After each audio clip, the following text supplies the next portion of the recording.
नमस्कार, मैं ज्योति श्रीवास्तव। आप देख रहे हैं सी न्यूज भारत।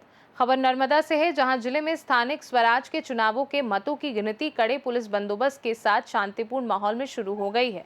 जिले के 7 केंद्रों पर मतगणना जारी है, जहां राजपीपला नगर पालिका, जिला पंचायत और तहसील पंचायत के उम्मीदवार चुनावी मैदान में हैं। राजपीपला नगर पालिका की 28 सीटों में से 2 सीटें पहले ही निर्विरोध जीत ली गई थी, जबकि बाकी 26 सीटों के लिए चुनाव हुआ था। इसके अलावा जिला पंचायत की 22 सीटों और तहसील पंचायत की 102 सीटों के लिए 26 अप्रैल को मतदान कराया गया था। मतगणना के दौरान सभी उम्मीदवार अपने समर्थकों के साथ सुबह से ही केंद्रों के बाहर नजर आए और पूरे नर्मदा जिले में सभी केंद्रों पर शांतिपूर्ण तरीके से मतों की गिनती की जा रही है। तो आज स्थानिक स्वराज्यની ચૂંટણીને લઈને સમગ્ર ગુજરાતમાં મતગણતરી ચાલી રહી છે, ત્યારે નર્મદા જિલ્લામાં પણ તારીખ 26ના રોજ સ્થાનિક સ્વરાજ્યની ચૂંટણી યોજાઈ હતી।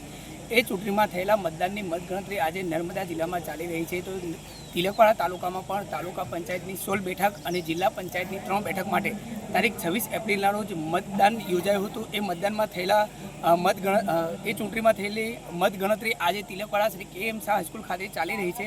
ત્યારે વહેલી સવારથી જ કડક પોલીસ બંદોબસ્ત સાથે તિલકવાડા શ્રી KM શાહ હાઈસ્કૂલ ખાતે મતગણતરી શરૂ કરવામાં આવી છે। બીજી તરફ ઉમેદવારો પણ પોતાના સમર્થકો સાથે ખૂબ મોટી સંખ્યામાં અહીંયા ઉમટી પડ્યા છે।